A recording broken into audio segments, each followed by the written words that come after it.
Perlu kami sampaikan bahwa Saudara Putu Arte pada waktu rekapitulasi tingkat nasional, beliau hadir sebagai saksi dari Partai Nasdem sebagai catatan. Baik, dicatat ya Pak ya. Boleh saya jawab majelis? Langsung memberi keterangan. Sudah dicatat oleh Mahkamah. Sudah dicatat oleh Mahkamah keberatan atau Saya sudah mengundurkan Yang diri dari bersangkutan tanggal sudah 20. mengundurkan diri Iya. ke Tanggal Partai Nasdem, yang 20. mulia. Dan ini dokumen tanda terima pengunduran diri tanggal 20 dari Partai Nasdem. Jadi sejak tanggal 20, kok Saya kucel itu suratnya? kenapa? Nah, ini tanda terima surat. Jadi Baik, kan ya nanti di copy biar diserahkan ke Mahkamah. saya serahkan. Kami akan serahkan ya. suratnya, yang mulia. Baik, silakan. Terima kasih atas waktunya Mahkamah. Om Swastiastu. Assalamualaikum warahmatullahi wabarakatuh. Salam sejahtera bagi kita semua. Pertama-tama, izinkanlah saya dari hati yang paling dalam menyampaikan selamat beribadah puasa kepada saudara-saudara saya, umat Islam di seluruh Indonesia. Semoga amal ibadahnya mendapat keberkahan dari Allah Subhanahu wa Ta'ala. Yang kedua, saya ingin membatasi pembicaraan saya pada hari ini, paparan saya pada hari ini pada proses pencalonan presiden dan wakil presiden pada pemilu tahun 2024. Saya dengan rendah hati mengatakan tidak berpretensi memahami semua persoalan. Tapi mudah-mudahan dengan pengalaman saya mengurus pemilu selama 10 tahun dan menjadi pengajar pemilu dalam setiap bimbingan teknis DPRD dan senantiasa bisa memberikan gambaran lebih jelas tentang persoalan dimaksud. Majelis yang mulia, hadirin yang terhormat, berkaitan dengan proses pendaftaran, verifikasi berkas pasangan calon Prabowo Subianto dan Gibran Rakabuming Raka yang dilaksanakan oleh KPU, saya berikan tanggapan sebagai berikut. Langsung slide kedua. Setelah putusan MK nomor 90 yang mengubah pasal 169 huruf Q Undang-Undang Pemilu dibacakan pada tanggal 16 Oktober, tanggal 17 Oktober KPU menerbitkan keputusan KPU nomor 1378 sebagai landasan yuridis dan pedoman teknis yang untuk pada akhirnya setelah hasil verifikasi dilakukan menyatakan bahwa persyaratan bakal calon wakil presiden Gibran Rakabuming Raka memenuhi syarat tanpa mengubah peraturan KPU nomor 19 tahun 2019. Tindakan ini hemat saya adalah salah prosedur. Seharusnya KPU mengubah lebih dahulu peraturan KPU nomor 19 tahun 2023 pasal 13 ayat 1 huruf Q sebagai konsekuensi. Undang-undangnya berubah, maka undang-undang yang lain harus dilihat. Pasal berapa? Pasal 231 ayat 4. Apa bunyinya? Ketentuan lebih lanjut mengenai tata cara verifikasi terhadap kelengkapan dan kebenaran dokumen administrasi bakal pasangan calon diatur dengan peraturan KPU. KPU tidak tepat hanya taat pada perintah perubahan 169 huruf Q, lalu kemudian pada saat yang sama mengabaikan pasal 231 ayat 4 dengan langsung menerbitkan keputusan KPU. Ini satu paket menurut saya. Sama halnya ketika KPU menerbitkan peraturan 19 adalah berangkat dari 169 huruf Q yang belum diubah oleh Mahkamah. Selain melanggar pasal 231 ayat 4 Undang-Undang Pemilu, penerbitan keputusan KPU 1378 itu juga melanggar peraturan KPU nomor 1 tahun 2022 tentang tata cara pembentukan peraturan dan keputusan di lingkungan Komisi Pemilihan Umum pasal 30 ayat 2 yang menjelaskan bahwa dalam pengajuan rancangan keputusan KPU, Biro Penyusun melakukan penyelarasan terhadap peraturan KPU. Faktanya, materi keputusan KPU 1378 soal syarat umur tidak selaras dengan peraturan KPU nomor 19 tahun 2023. Yang kemudian konsideran menimbangnya di keputusan itu nyantel ke peraturan nomor 19 padahal isinya berbeda. 2. KPU telah melakukan pelanggaran prosedur dalam penerbitan dan penyerahan berita acara penerimaan pendaftaran bakal pasangan calon presiden dan wakil presiden Prabowo Gibran yang diterbitkan tanggal 27 Oktober. Seharusnya diterbitkan pada hari dan setelah selesai pendaftaran, yaitu tanggal 25 Oktober. Penerbitan berita acara pendaftaran yang dilakukan pada hari yang berbeda adalah pelanggaran terhadap keputusan KPU nomor 1378 bab 4 huruf D angka 2 yang berbunyi, Dalam dokumen persyaratan pencalonan dinyatakan lengkap dan memenuhi persyaratan pencalonan serta dokumen persyaratan bakal pasangan calon dinyatakan lengkap, KPU memberikan lampiran 1 Romawi tanda penerimaan dalam kurung model penerimaan titik pendaftaran titik PPWP tanda hubung KPU kepada bakal pasangan calon.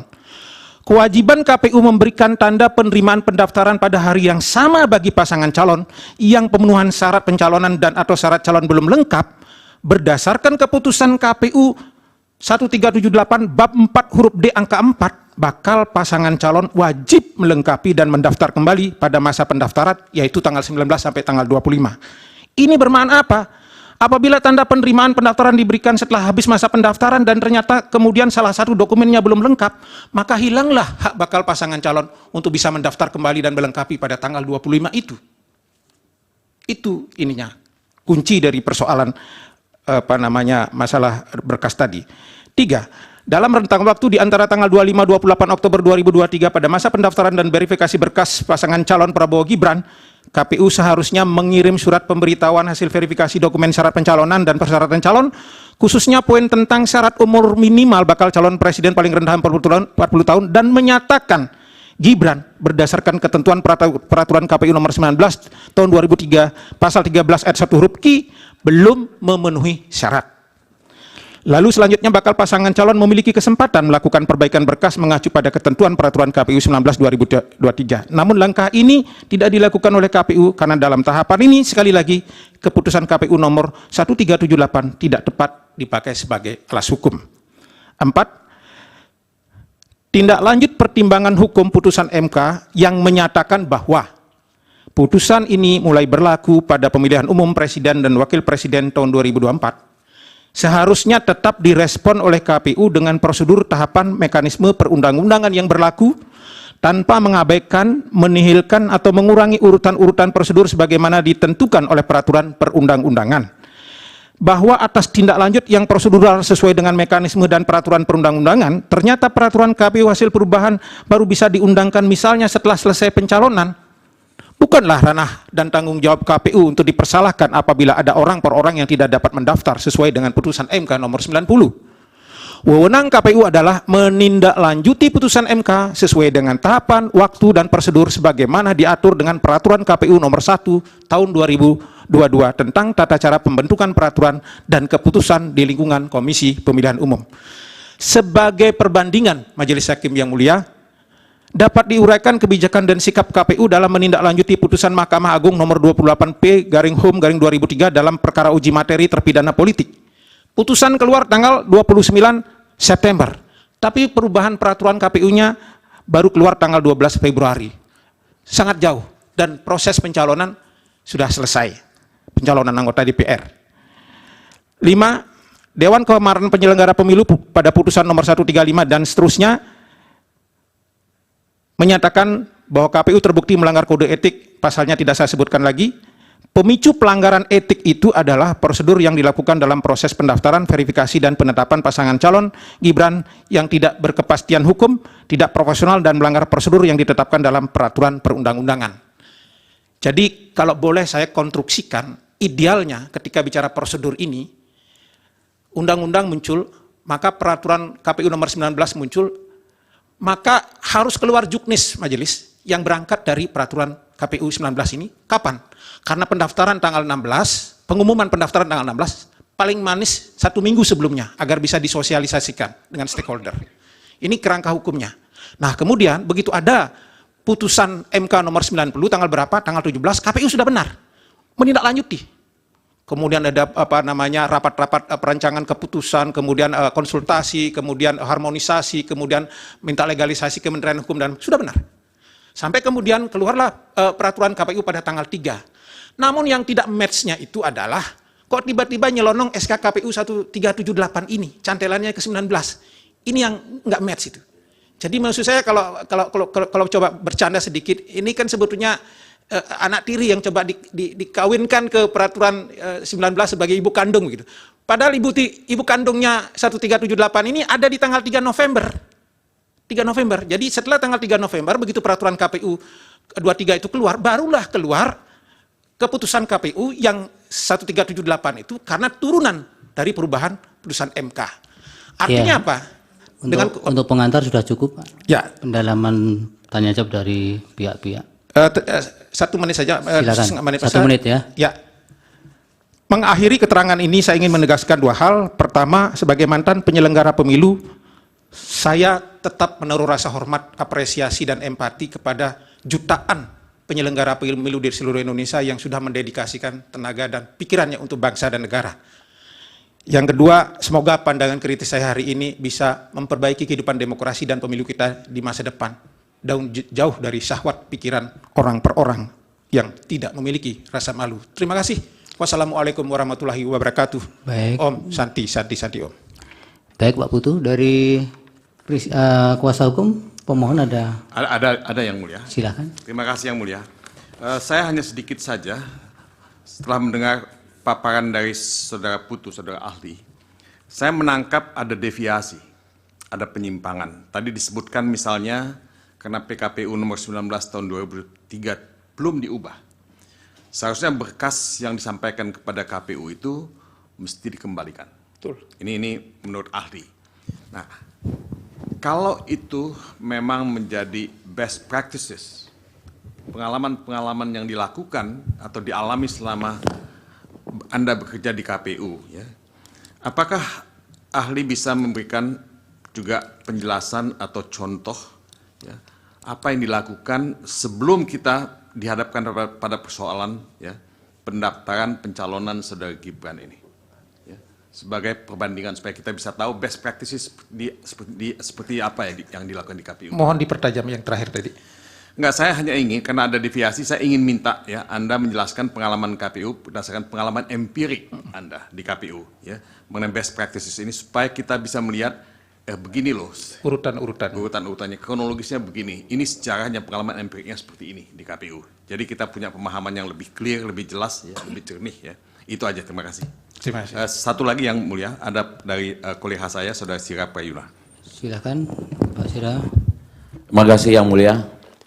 Saya kira ahli ini tadi menjelaskan anatomi tentang kekeliruan, ketidakcermatan, atau ketidakmampuan dalam menafsir sebuah undang-undang atau putusan MK, dan itu sudah dijelaskan dengan gamblang. Saya kira saya tidak perlu melakukan pendalaman lagi. Nanti biar teman-teman yang lain dari pihak pemohon terkait atau pihak Bawaslu saya bertanya. Baik, terima kasih yang mulia. Dari termohon ada pertanyaan?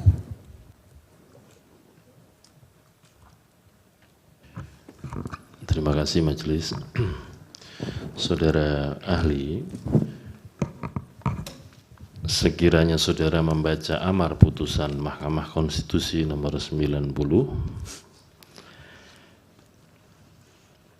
sekiranya saudara ada mungkin bisa dibaca. Semangat sedikit, Pak. Ini saya pelan-pelan menghormati ahli, nanti kalau terlalu tinggi Jangan terlalu tensi. santai, waktu. Yang pertama, kalau kita bersama-sama membaca amar putusan Mahkamah Konstitusi nomor 90, yang kemudian Mahkamah Konstitusi merumuskan sendiri norma di dalam undang-undang itu, yang pada intinya adalah untuk menjadi presiden dan wakil presiden itu syarat umurnya tidak berubah, masih 40 tahun paling rendah. Namun demikian diberikan alternatif dengan kata atau. Nah, oleh karena itu ketika KPU menerima pendaftaran bakal calon menggunakan peraturan KPU nomor 19 ya, tahun 2023, ketentuan tentang syarat umur itu tidak ada perubahan. Hanya saja bagi yang belum umur 40 tahun diberikan jalan alternatif. Nah, ini dalam pandangan saudara ahli tadi yang berkali-kali menyatakan KPU salah menafsirkan, ya, pertanyaannya, ketika ketentuan tentang syarat umur berusia paling rendah 40 tahun di peraturan KPU nomor 19 tahun 2023, itu dalam pandangan KPU digunakan untuk menerima dokumen persyaratan atau menerima pencalonan yang kemudian kategorinya adalah apakah dokumen syaratnya lengkap atau tidak. Yang kedua, untuk memutuskan apakah memenuhi syarat atau tidak, yang bagian akhir itu ditetapkan pada tanggal 13 November 2023 dan peraturan KPU sebagai perubahannya itu diundangkan pada tanggal 3 November 2023. Artinya sudah menggunakan ketentuan yang dilakukan perubahan menyesuaikan norma di dalam putusan Pertanyaannya Mahkamah Bapak, Konstitusi. pertanyaan Bapak. Ya, pertanyaan saya, karena ahli tadi mengatakan bahwa KPU salah prosedur, pertanyaan Ya saya nanti apakah Bapak kan salah punya prosedur? ahli, punya saksi juga, bisa untuk mengkanter itu kalau tidak benar. Ya, karena beliau menyatakan itu kan saya bertanya. Yang kedua, di dalam Undang-Undang Pemilu pasal 227 berkaitan dengan dokumen persyaratan yang harus disampaikan kepada KPU, itu ditentukan bahwa salah satunya adalah surat keterangan kesehatan dari rumah sakit pemerintah yang ditunjuk oleh KPU. Ini menurut undang-undang. Kemudian itu pun dirujuk kembali di dalam PKPU nomor 19 tahun 2023 pasal 13 bahwa salah satu dokumen yang harus diterima KPU ketika melakukan pendaftaran adalah surat keterangan kesehatan dari rumah sakit yang ditunjuk oleh KPU. Nah, kalau hasil pemeriksaan kesehatan disampaikan kepada KPU pada tanggal 27 Oktober 2023, kemudian KPU membuat berita acara pada tanggal 28 Oktober 2023, dan untuk semua dokumen syarat yang lain sudah diperiksa KPU dinyatakan lengkap. Pertanyaannya adalah apakah KPU melanggar prosedur membuat berita acara tanggal 28 Oktober? Sementara urut-urutannya dokumen persyaratan memang demikian yang ditentukan undang-undang. Dan KPU melakukan ini berdasarkan urut-urutan yang ditentukan oleh undang-undang. Terima kasih. Baik, dari pihak terkait. Ada dua yang mulia. Silakan. Pak Kaligis dan Pak. Terima kasih yang mulia kepada yang saya hormati ahli. Saya mungkin penganut asas quitaset consentire videtur. Diam berarti setuju. Fakta hukumnya, waktu pendaftaran dan 5 debat, itu saya anggap semua orang mengetahui undang-undang, termasuk pasangan nomor 1 dan nomor 3. Dan mereka meladeni pasangan nomor 2, baik dalam pendaftaran maupun di dalam katakanlah debat. Seandainya ini, nomor 3 yang menang, perkara ini tidak akan masuk kemari. Itu pertanyaan saya nomor 1. Pertanyaan saya nomor 2, kalau saya baca posita ke petitum, itu diposita penuh dengan katakanlah narasi bahwa Presiden Jokowi melakukan kejahatan-kejahatan. Itu kan diatur ya di dalam katakanlah bab 28 Kitab Undang-Undang Hukum Pidana mengenai kejahatan jabatan. Pertanyaan saya sederhana, pernahkah atau dilaporkan mengenai kejahatan jabatan ini? Karena kalau bukti itu bukan dari narasi, tapi dari bukti hukum acara. Jadi dua pertanyaan saya kepada Anda, karena posita di sini tidak artinya mendukung petitum, bukan mengenai masalah mengenai KPU, tetapi izin juga yang mulia, Bawaslu. kami keberatan Biar saja. karena pertanyaannya di luar kualifikasi ahli yang mulia. Ya nanti kan ahli bisa tidak menjawab kalau memang tidak ada Baik, kompetensinya. terima kasih yang mulia. Cukup? Cukup yang mulia, Pak Aceh. terima kasih ya. Pak Satu Pari lagi, masih yang mulia. nambahkan. Silakan satu Ya, pertanyaan. terima kasih yang mulia. Saya singkat saja. Ahli ini kan praktisi penyelenggara pemilu ya. Iya, ada 2 periode apa 1 periode itu. Ini pertanyaan saya mungkin begini, karena terbiasa untuk menindaklanjuti putusan Mahkamah Konstitusi kan tentunya sangat banyak. Banyak lembaga-lembaga negara, penyelenggara pemerintahan ini yang menindaklanjuti putusan MK, langsung memperlakukan atau juga ada yang membutuhkan tindak lanjut dengan pengubahan bagian tertentu daripada regulasi yang sifatnya teknis. Saya ambil contoh saja sebelum Anda menjawab. Kemarin yang paling terkini adalah putusan Mahkamah Konstitusi tentang perpanjangan masa jabatan atau akhir masa jabatan kepala daerah. Ada sekitar 5 kepala daerah. Itu automatically langsung berlaku. Termasuk salah satunya adalah Gubernur Maluku. Itu tidak membutuhkan penjabaran atau perubahan peraturan Menteri Dalam Negeri, tapi langsung berlaku norma yang telah dinyatakan konstitusional bersyarat itu langsung berlaku. Nah, sebagai penyelenggara praktisi penyelenggara pemilu selama ini, Saya ingin bertanya, antara kedudukan status norma yang diputus oleh Mahkamah Konstitusi dengan norma regulasi yang diatur dalam PKPU itu, kira-kira mana yang menjadi kaidah yang harus segera dilaksanakan, dan kira-kira mana yang sifatnya fakultatif yang boleh ditindaklanjuti dengan pengubahan atau tidak gitu kan? Karena ini kan diberlakukan karena berkaitan dengan hak konstitusional orang untuk mencalonkan diri sebagai calon wakil presiden. Lalu Anda mengatakan tadi bahwa ada persoalan yang sangat serius karena tidak ada perubahan PKPU itu bisa mengakibatkan kebatalan seseorang atau pencalonan seseorang itu bisa dinyatakan batal. Itu gimana ya? Apa argumentasi itu didasarkan pada hukum apa itu? Atau mungkin bisa jelaskan buat kita di sini kira-kira norma hukum apa yang mengatur seperti itu sehingga pendapat itu dibangun dengan cara seperti itu. Demikian. Terima kasih. Dari Yang Mulia. Bawaslu cukup. Dari Hakim. Silakan Pak Putu dijawab. Baik, Singkat saja. Mohon saya izin menjawabnya tidak berurutan sesuai dengan skala urgensinya. Tapi menunjuk ke yang bertanya ya, Oh, ya. supaya oke. Iya. Saya menjawab yang terakhir dahulu soal mana yang harus didahulukan. Coba caption yang kedua. Penjelasan saya tadi sudah jelas. Ketika kita berbicara putusan Mahkamah Konstitusi nomor 90, kedudukannya setara dengan undang-undang, clear. Tidak ada yang dibantah. Tetapi pada saat yang sama, satu paket 231 mengatakan bahwa pendaftaran, verifikasi dan seterusnya ini diatur dengan peraturan KPU.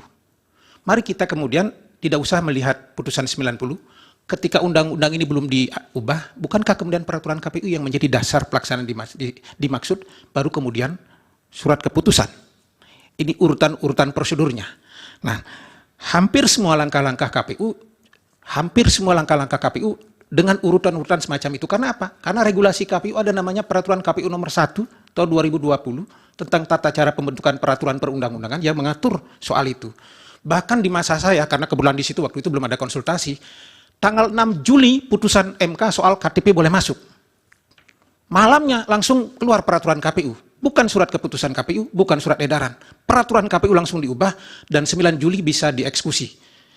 Tapi memang saya memahami bahwa pada saat itu belum ada fase-fase konsultasi dan seterusnya. Untuk menjelaskan sejauh ini, kecuali kemudian ketika bicara soal putusan putusan kuota perempuan, saya belum melihat KPU menindaklanjuti dalam bentuk peraturan KPU untuk kasus itu. Tetapi langsung dengan berkirim surat, mohon nanti dikoreksi kalau ada pernyataan saya yang salah soal itu. Keberatan majelis situasinya tidak demikian. Kemudian sudah pernah kami bawa ke RT. Tolong kasih kesempatan. Pak Hasim, Anda bisa keberatan tapi nanti disampaikan melalui instrumen alat bukti saudara. Nah, kemudian berkaitan dengan tindak lanjut putusan MK menyangkut perpanjangan kepala daerah, saya tidak masuk dalam ranah ketika bicara soal apakah kemudian tidak lanjuti dengan peraturan pemerintah atau tidak. Tetapi saya berbicara dalam kompetensi saya sebagai seorang mantan penyelenggara pemilu, maka seluruh regulasi putusan Mahkamah Konstitusi berdasarkan regulasi KPU itu sendiri ditindaklanjuti dengan peraturan KPU, jika diperlukan baru turun kemudian dengan keputusan KPU.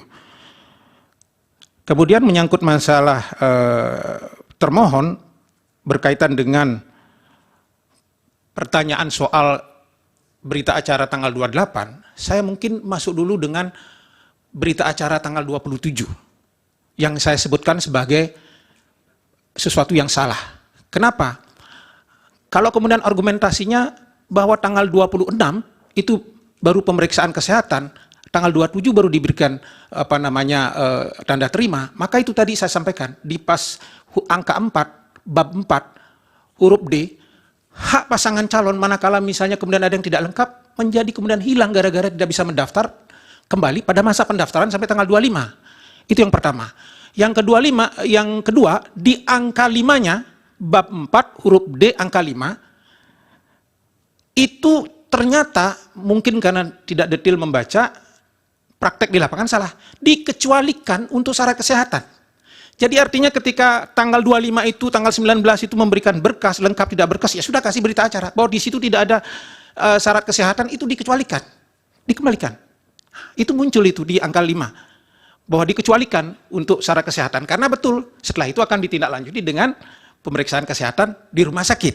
Maka inilah yang kemudian betul, saya tidak bantah Ketua termohon mengatakan tanggal 28 lah baru berita acara yang lengkap kemudian disampaikan.